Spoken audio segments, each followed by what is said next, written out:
ದೇವರ ನಾಮಕ್ಕೆ ಸ್ತುತಿ ಸ್ತೋತ್ರ ಘನಮಾನ ಮಹಿಮೆಗಳನ್ನು ಸಲ್ಲಿಸುತ್ತಾ ಈ ಒಂದು ಮುಂಜಾನೆ ದೇವರ ವಾಕ್ಯಗಳನ್ನು ನಾವು ಧ್ಯಾನಿಸುವಾಗೆ ಈ ಒಂದು ಒಳ್ಳೆಯ ಅವಕಾಶವನ್ನು ಕೊಟ್ಟಂಥ ಪರಲೋಕದ ದೇವರಿಗೆ ನಾನು ವಂದನೆಗಳನ್ನು ಸಲ್ಲಿಸ್ತೇನೆ.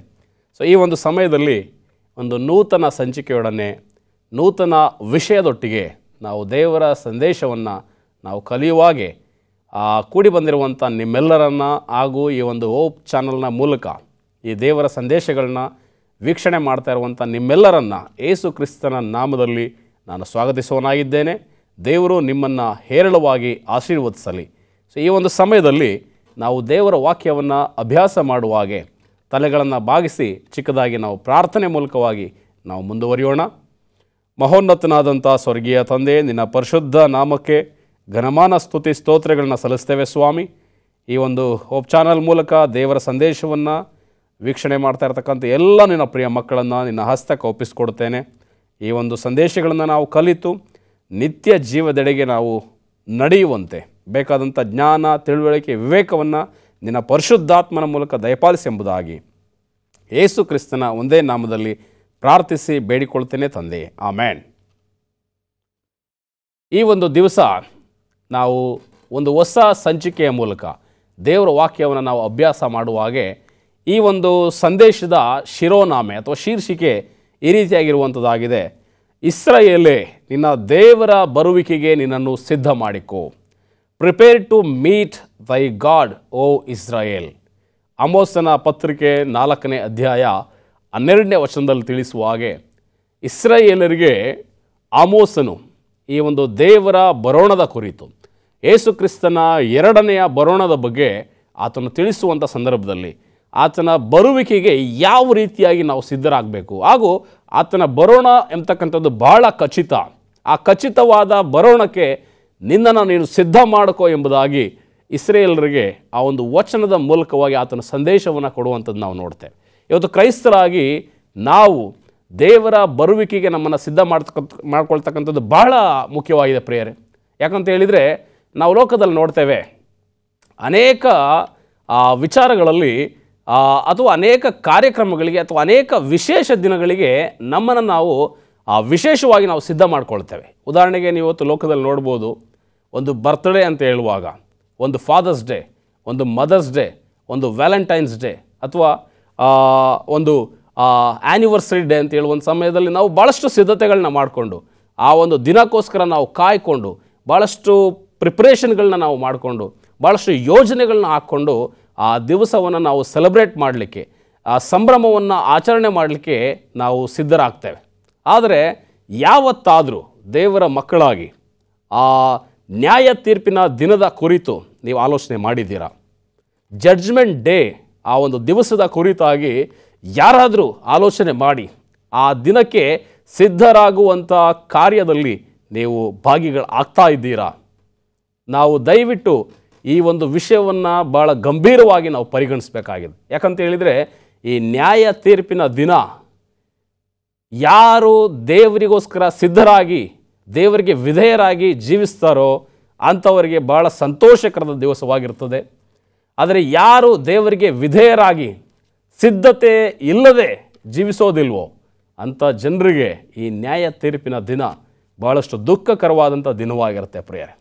ಇವತ್ತು ಕ್ರೈಸ್ತರಾಗಿ ನಾವು ಅರ್ಥ ಮಾಡ್ಕೊಳ್ಬೇಕು, ಈ ನ್ಯಾಯ ತೀರ್ಪಿನ ದಿನಕ್ಕಾಗಿ ಎಷ್ಟರ ಮಟ್ಟಿಗೆ ನಮ್ಮನ್ನು ನಾವು ಸಿದ್ಧರನ್ನಾಗಿ ಮಾಡ್ಕೊಳ್ತಾ ಇದ್ದೇವೆ.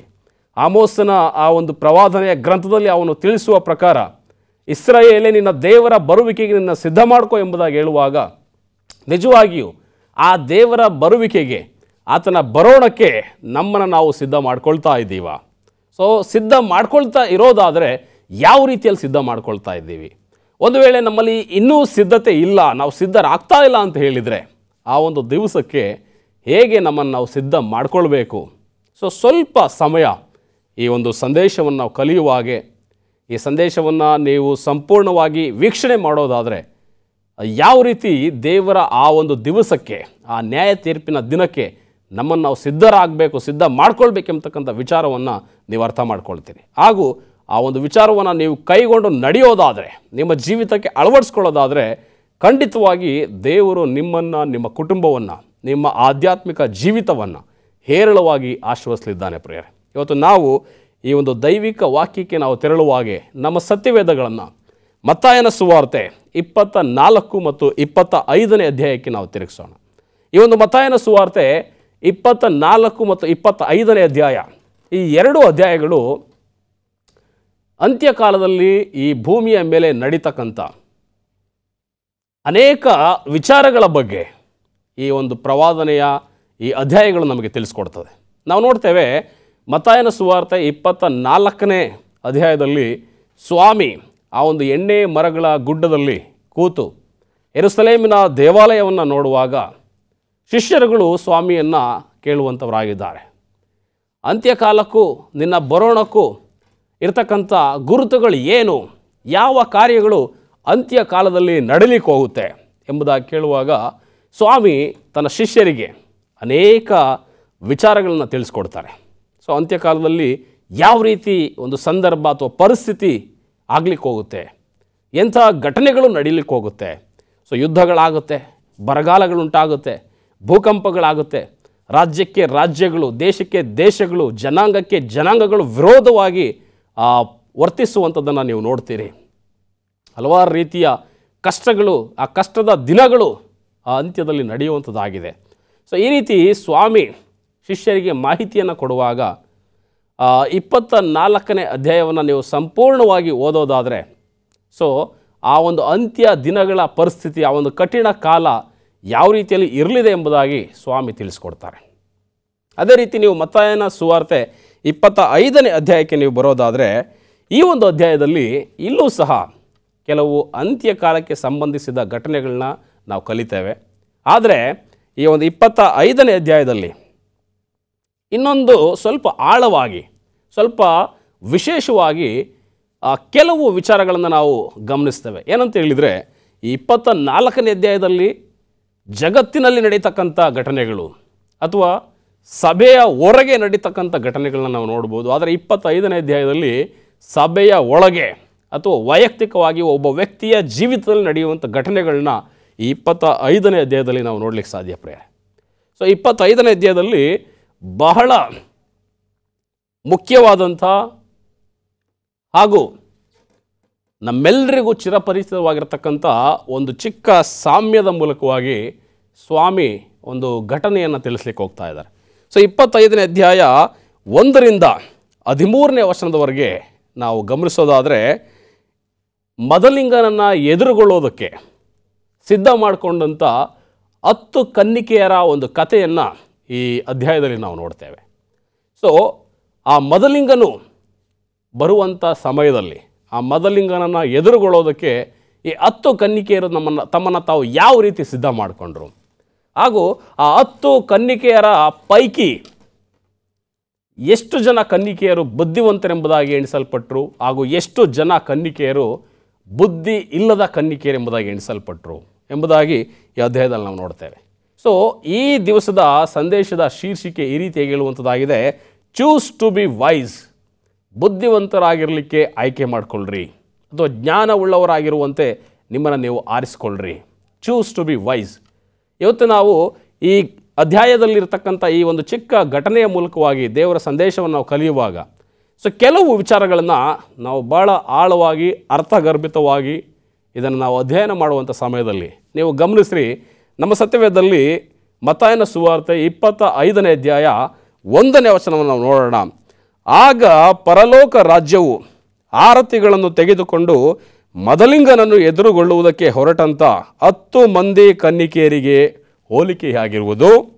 ಅವರಲ್ಲಿ 5 ಮಂದಿ ಬುದ್ಧಿ ಇಲ್ಲದವರು, 5 ಮಂದಿ ಬುದ್ಧಿವಂತೆಯರು. ಸತ್ಯವೇದ ನಿಖರವಾಗಿ ತಿಳಿಸ್ತಾ ಇದೆ. ಆರತಿಗಳನ್ನು ತಕ್ಕೊಂಡು ಮದಲಿಂಗನನ್ನು ಎದುರುಗೊಳ್ಳೋದಕ್ಕೆ ಹೊರಟಂಥ 10 ಮಂದಿ ಕನ್ನಿಕೆಯರ ಬಗ್ಗೆ ಮೊದಲನೇ ವಚನ ಮಾತಾಡುತ್ತೆ. ಆ 10 ಮಂದಿ ಕನ್ನಿಕೆಯರಲ್ಲಿ 5 ಮಂದಿ ಕನ್ನಿಕೆಯರು ಬುದ್ಧಿವಂತೆಯರು, ಹಾಗೂ 5 ಜನ ಕನ್ನಿಕೆಯರು ಬುದ್ಧಿ ಇಲ್ಲದವರು ಎಂಬುದಾಗಿ ವಾಕ್ಯ ಹೇಳ್ತಾ ಇದೆ. ಸೊ ಈ ಬುದ್ಧಿವಂತೆ ಮತ್ತು ಬುದ್ಧಿ ಇಲ್ಲ, ಈ ಇಬ್ಬರೂ ಸಹ 2 ಪೈಕಿಯ ಕನ್ನಿಕೆಯರು ಸಹ ಮದಲಿಂಗನನ್ನು ಎದುರುಗೊಳ್ಳೋದಕ್ಕೆ ಹೋಗ್ತಾ ಇದ್ದಾರೆ. ಇದು ಭಾಳ ಮುಖ್ಯವಾದಂಥ ಅಂಶ. ಮದಲಿಂಗನನ್ನು ಎದುರುಗೊಳ್ಳೋದಕ್ಕೆ ಹೋಗ್ತಾ ಇದ್ದಾರೆ. ಮದಲಿಂಗನನ್ನು ಎದುರುಗೊಳ್ಳೋದಕ್ಕೆ ಅವರು ಸಿದ್ಧರಾಗಿದ್ದಾರೆ. ಸಿದ್ಧತೆಯನ್ನು ಮಾಡಿಕೊಂಡು ಹೋಗ್ತಾ ಇದ್ದಾರೆ. ಆದರೆ 5 ಜನ ಕನ್ನಿಕೆಯರನ್ನು ಮಾತ್ರ ಸತ್ಯವೇದ ಬುದ್ಧಿವಂತೆಯರಂತ ಹೇಳ್ತಾ ಇದೆ. ಇನ್ನೈದು ಜನ ಕನ್ನಿಕೆಯರನ್ನು ಬುದ್ಧಿ ಇಲ್ಲದವರೆಂಬುದಾಗಿ ಹೇಳ್ತಾ ಇದೆ. ಏನು ಇದರ ಅರ್ಥ? ಯಾಕೆ 5 ಜನರು ಬುದ್ಧಿವಂತೆಯರು ಹಾಗೂ ಇನ್ನು ಉಳಿದ 5 ಜನರು ಬುದ್ಧಿ ಇಲ್ಲದವರು ಎಂಬುದಾಗಿ ನಾವು ನೋಡೋದಾದರೆ, ಸತ್ಯವೇದದಲ್ಲಿ ನಾವು ನೋಡ್ತೇವೆ 3ನೇ ವಚನ 25ನೇ ಅಧ್ಯಾಯ 3ನೇ ವಚನದಲ್ಲಿ, ಬುದ್ಧಿ ಇಲ್ಲದವರು ತಮ್ಮ ಆರತಿಗಳನ್ನು ತಕ್ಕೊಂಡರು, ಆದರೆ ಎಣ್ಣೆ ತಕ್ಕೊಳ್ಳಲಿಲ್ಲ. ಬುದ್ಧಿವಂತೆಯರು ತಮ್ಮ ಆರತಿಗಳ ಕೂಡ ಪಾತ್ರೆಗಳಲ್ಲಿ ಎಣ್ಣೆ ತಕ್ಕೊಂಡರು. ಸೊ ಈ 5 ಜನ ಕನ್ನಿಕೆಯರು ಬುದ್ಧಿವಂತೆಯರು, ತಮ್ಮ ಆರತಿಗಳನ್ನ ತಕ್ಕೊಂಡ್ರು, ಜೊತೆಗೆ ಪಾತ್ರೆಯಲ್ಲಿ ಹೆಚ್ಚಿನ ಒಂದು ಎಣ್ಣೆಯನ್ನು ಸಹ ತಕ್ಕೊಂಡ್ರು. ಆದರೆ ಬುದ್ಧಿ ಇಲ್ಲದ ಕನ್ನಿಕೆಯರು ಕೇವಲ ಆರತಿಗಳನ್ನು ಮಾತ್ರ ತಕ್ಕೊಂಡ್ರು, ಆದರೆ ಎಣ್ಣೆಯನ್ನು ತಕ್ಕೊಳ್ಳಿಲ್ಲ. ಸೊ ಆದ ಕಾರಣ ಸತ್ಯವೇದ ಈ 5 ಜನರನ್ನು ಬುದ್ಧಿವಂತೆಯರು, ಇನ್ನುಳಿದ 5 ಜನರನ್ನು ಬುದ್ಧಿ ಇಲ್ಲದವರೆಂಬುದಾಗಿ ಹೇಳ್ತದೆ. ಇವತ್ತು ಕ್ರೈಸ್ತರಾಗಿ ಅನೇಕರು ದೇವರ ಒಂದು ಮೆಚ್ಚುಗೆಯ ಮಾರ್ಗದಲ್ಲಿ ನಾವು ನಡೀತಾ ಇರ್ಬೋದು, ದೇವರಿಗೋಸ್ಕರ ಜೀವಿಸ್ತಾ ಇರ್ಬೋದು. ಆದರೆ ಆ ಒಂದು ನ್ಯಾಯ ತೀರ್ಪಿನ ದಿವಸದಲ್ಲಿ ದೇವರ ಮುಂದೆ ನಾವು ನಿಂತ್ಕೊಳ್ಳುವಂಥ ಸಮಯದಲ್ಲಿ, ಆ ಮದಲಿಂಗನು ಬರುವಂಥ ಸಮಯದಲ್ಲಿ ನಿಜವಾಗಿಯೂ ನಾವು ಬುದ್ಧಿವಂತರಾಗಿ ಆತನ ಮುಂದೆ ನಿಲ್ಲಲಿಕ್ಕೆ ಸಾಧ್ಯನಾ, ಅಥವಾ ಇಲ್ಲದ ಬುದ್ಧಿಹೀನ ಕನ್ನಿಕೆಯರ ರೀತಿಯಲ್ಲಿ ನಾವಿರ್ತೇವೆ ಎಂಬುದನ್ನು ಆಲೋಚನೆ ಮಾಡಬೇಕು. ಯಾಕಂತ ಹೇಳಿದರೆ ಈ 10 ಜನ ಕನ್ನಿಕೆಯರು ಸಹ ಮದಲಿಂಗನನ್ನು ಎದುರುಗೊಳ್ಳೋದಕ್ಕೆ ಹೋದರು. ತಮ್ಮನ್ನು ತಾವು ಸಿದ್ಧರಾಗಿದ್ದೇವೆ ಅನ್ನುವಂಥ ಭಾವನೆಯಲ್ಲಿ ಅವರು ಹೋದರು. ಆದರೆ ನಿಜವಾದ ಸಿದ್ಧತೆ ಅವರಲ್ಲಿ ಇರಲಿಲ್ಲ ಎಂಬುದನ್ನು ನಾವು ಗಮನಿಸಬೇಕಾಗತ್ತೆ.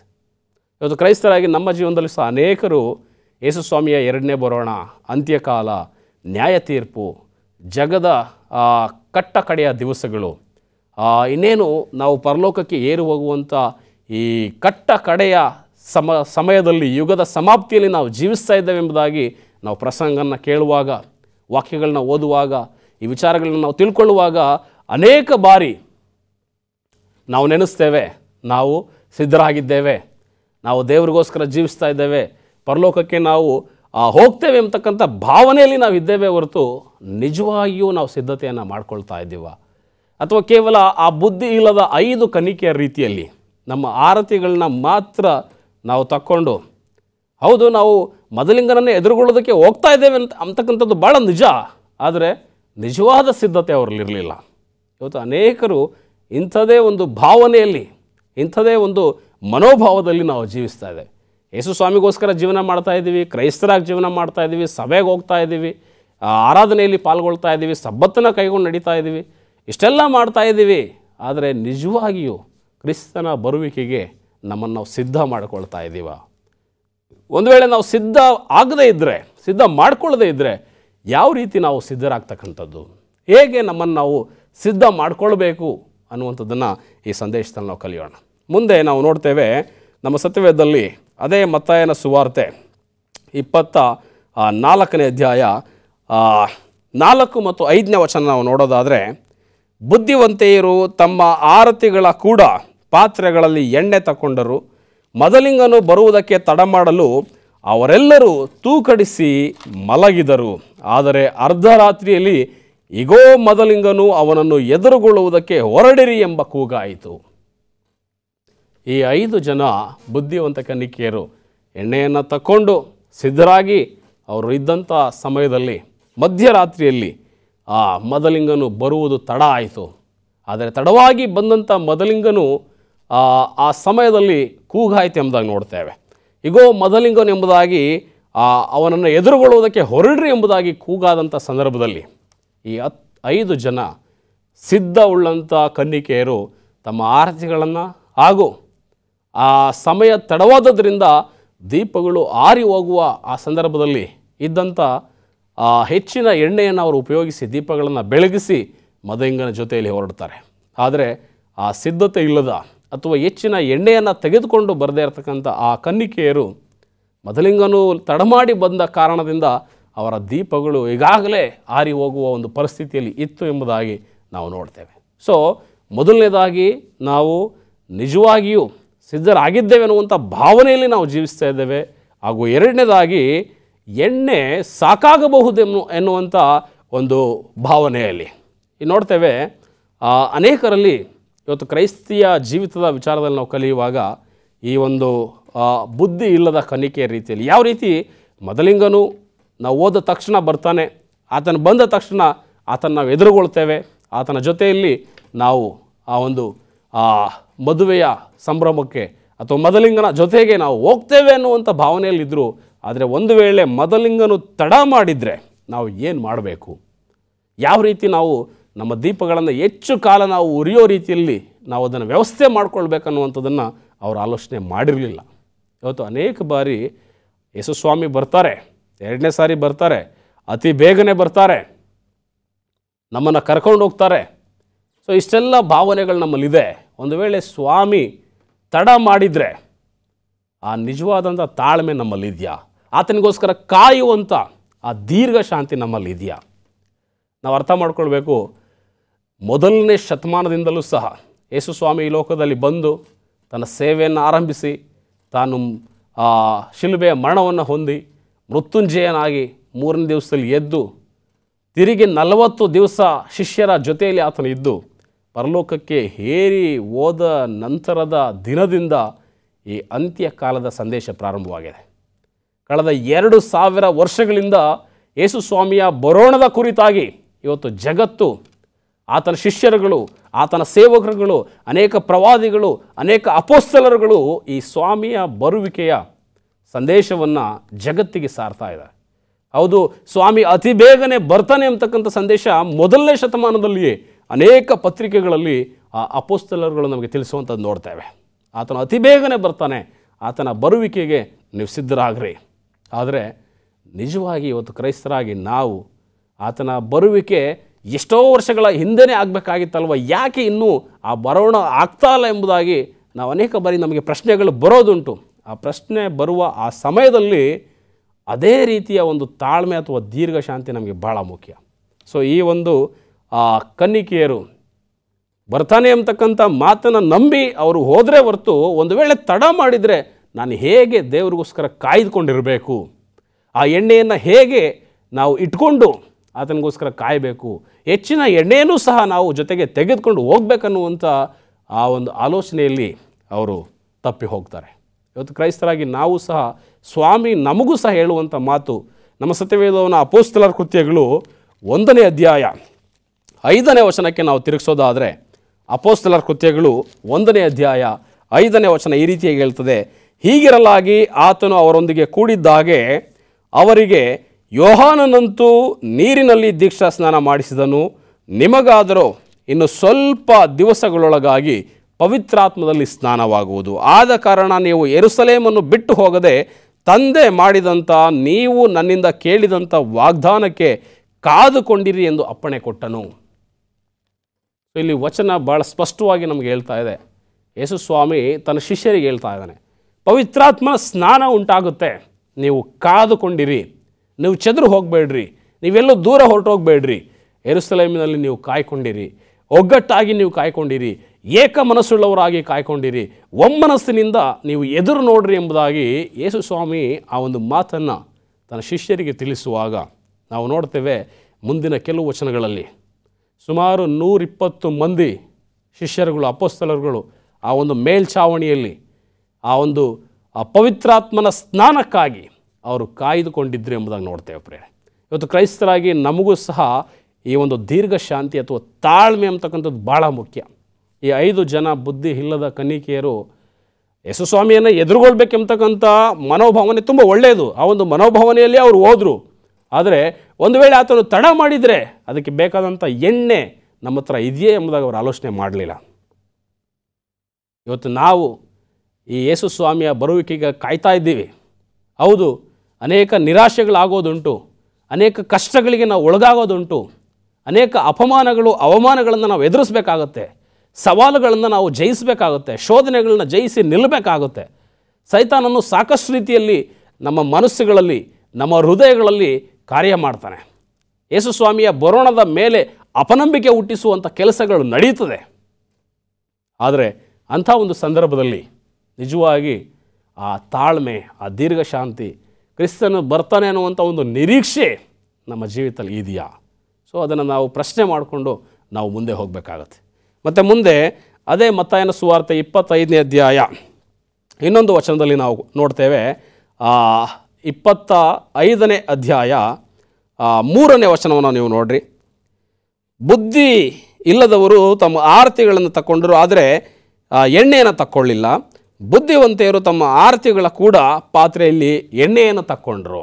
ಇಲ್ಲಿ ಇನ್ನೊಂದು ಅಂಶವನ್ನು ನಾವು ಗಮನಿಸಬೇಕು.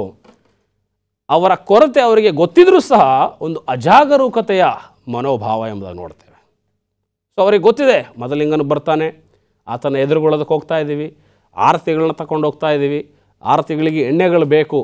ಆ ಬುದ್ಧಿವಂತೆಯರು ಎಣ್ಣೆಯೂ ಸಹ ತಗೊಂಡು ಬಂದಿದ್ದಾರೆ, ಆದರೆ ಇವರು ಎಣ್ಣೆಯನ್ನು ತಗೊಂಡೋಗದೆ ಕೇವಲ ಆರತಿಗಳನ್ನ ಮಾತ್ರ ತೆಗೆದುಕೊಂಡು ಹೋಗ್ತಾ ಇದ್ದಾರೆ. ಅವರಿಗೆ ಅವರ ಕೊರತೆ ಗೊತ್ತಾಗ್ತಾ ಇದೆ, ಆದರೂ ಸಹ ಅಜಾಗರೂಕತೆ ಅವರ ಜೀವಿತವನ್ನು ತುಂಬಿಕೊಂಡಿರತಕ್ಕಂಥ ನಾವು ನೋಡ್ತೇವೆ. ಇವತ್ತು ಕ್ರೈಸ್ತರಾಗಿ ಅನೇಕರು ಇದೇ ರೀತಿಯ ಒಂದು ಜೀವನವನ್ನು ಮಾಡ್ತಾ ಇದ್ದಾರೆ. ಕ್ರೈಸ್ತರೆಂಬುದಾಗಿ ಹೇಳ್ಕೊಳ್ತಾರೆ, ದೇವರ ಮಕ್ಕಳೆಂಬುದಾಗಿ ನಡ್ಕೊಳ್ತಾ ಇದ್ದೀವಿ, ಸಭೆಗಳನ್ನು ಸಂಧಿಸ್ತಾ ಇದ್ದೀವಿ, ಭೇಟಿ ಮಾಡ್ತಾ ಇದ್ದೀವಿ, ಪ್ರಸಂಗಗಳನ್ನ ಕೇಳ್ತಾ ಇದ್ದೀವಿ, ಆದರೂ ಸಹ ಒಂದು ಅಜಾಗರೂಕತೆ, ಸೋಮಾರಿತನದ ಮನೋಭಾವ. ಹೌದು, ಸ್ವಾಮಿ ಬರ್ತಾರೆ, ಅದು ತಡವಾಗಿ ಬರ್ತಾನೆ, ಇನ್ನೂ ಯಾವಾಗ ಸ್ವಾಮಿ ಬರೋದೋ ಗೊತ್ತಿಲ್ಲ, ನಮ್ಮ ಕಾಲಕ್ಕೆ ಬರದೇ ಇರ್ಬೋದು, ನಮ್ಮ ಮಕ್ಕಳ ಕಾಲಕ್ಕೆ, ಮೊಮ್ಮಕ್ಕಳ ಕಾಲಕ್ಕೆ, ಇನ್ನೂ ಎಷ್ಟೋ ತಲೆಮಾರುಗಳ ನಂತರ ಸ್ವಾಮಿ ಬರ್ಬೋದು ಎಂಬತಕ್ಕಂಥ ಒಂದು ಅಜಾಗರೂಕತೆಯ ಮನೋಭಾವ ಇವತ್ತು ಅನೇಕರಲ್ಲಿ ಬೇರೂರಿದೆ ಪ್ರಿಯರೇ. ಆದರೆ ಒಂದನ್ನು ತಿಳ್ಕೊಳ್ರಿ, ನೀವು ನೆನೆಸದ ಗಳಿಗೆಯಲ್ಲಿ ಆತನು ಬರ್ತಾನೆ. ಸೊ ನಾವು ಸತ್ಯವೇದದಲ್ಲಿ ನೋಹನ ಕಾಲದ ಒಂದು ಚರಿತ್ರೆ ಘಟನೆಯನ್ನು ನಾವು ನೋಡ್ಬೋದು. ಮತ್ತಾಯನ ಸುವಾರ್ತೆ 24ನೇ ಅಧ್ಯಾಯ 37ರಿಂದ 39ನೇ ವಚನವನ್ನು ನೀವು ನೋಡೋದಾದರೆ, ನೋಹನ ದಿವಸಗಳು ಹೇಗಿದ್ದವೋ ಹಾಗೆಯೇ ಮನುಷ್ಯ ಕುಮಾರನ ಪ್ರತ್ಯಕ್ಷತೆಯೂ ಇರುವುದು. ಹೇಗೆಂದರೆ ಜಲ ಪ್ರಳಯಕ್ಕೆ ಮುಂಚಿನ ದಿನಗಳಲ್ಲಿ ನೋಹನು ನಾವೆಯಲ್ಲಿ ಸೇರಿದ ದಿನದ ತನಕ ಜನರು ಉಣ್ಣುತ್ತಾ ಕುಡಿಯುತ್ತಾ ಮದುವೆ ಮಾಡಿಕೊಳ್ಳುತ್ತಾ ಇದ್ದು ಪ್ರಳಯದ ನೀರು ಬಂದು ಎಲ್ಲರನ್ನೂ ಬಡ್ಕೊಂಡು ಹೋಗುವ ತನಕ ಏನೂ ತಿಳಿಯದ ಇದ್ದರಲ್ಲ, ಹಾಗೆಯೇ ಮನುಷ್ಯ ಕುಮಾರನು ಪ್ರತ್ಯಕ್ಷವಾಗುವ ಕಾಲದಲ್ಲಿಯೂ ಇರುವುದು. ಆ ಒಂದು ನೋಹನ ಜನರ ಆ ದಿವಸಗಳನ್ನು ನೀವು ಗಮನಕ್ಕೆ ತೆಗೆದುಕೊಳ್ಳ್ರಿ. ಆ ನೋಹ ಸುಮಾರು 120 ವರ್ಷ ಒಂದು ಕಡೆ ನಾವೆಯನ್ನು ಕಟ್ತಾ ಇದ್ದಾನೆ, ಇನ್ನೊಂದು ಕಡೆ ಜನರಿಗೆ ಬೋಧನೆಯನ್ನು ಉಪದೇಶವನ್ನು ಮಾಡ್ತಾ ಇದ್ದಾನೆ. ಎಚ್ಚೆತ್ಕೊಳ್ರಿ, ಅತಿ ಬೇಗನೆ ಮಳೆ ಬರುತ್ತೆ, ಲೋಕವು ಪ್ರವಾಹದಿಂದ ತುಂಬ ಹೋಗುತ್ತೆ, ನೀರು ತುಂಬಿಕೊಳ್ಳುತ್ತೆ. ದಯವಿಟ್ಟು ದೇವರ ಮಾತಿಗೆ ಗಮನ ಕೊಡ್ರಿ, ಜಾಗರೂಕರಾಗ್ರಿ, ನಾವು ಒಳಗಡೆ ಬನ್ನಿರಿ, ನಾವು ರಕ್ಷಣೆ ಹೊಂದೋಣ ಎಂಬುದಾಗಿ ಆತನು ಕರೆಯುವಂಥ ಸಮಯದಲ್ಲಿ ಆತನನ್ನು ಗೇಲಿ ಮಾಡಿ, ಆತನನ್ನು ಅಪಹಾಸ್ಯ ಮಾಡಿ ಆ ಜನರು ಒಂದು ಅಜಾಗರೂಕತೆಯ ವಾತಾವರಣದಲ್ಲಿ ಅವರು ಜೀವಿಸಿದ್ರೆ ನೋಡ್ತೇವೆ. ಇವತ್ತು ಅಂತ್ಯಕಾಲದಲ್ಲಿ ಸಹ ಅಂಥದ್ದೇ ಒಂದು ಪರಿಸ್ಥಿತಿ ಉಂಟಾಗಲಿಕ್ಕಿದೆ.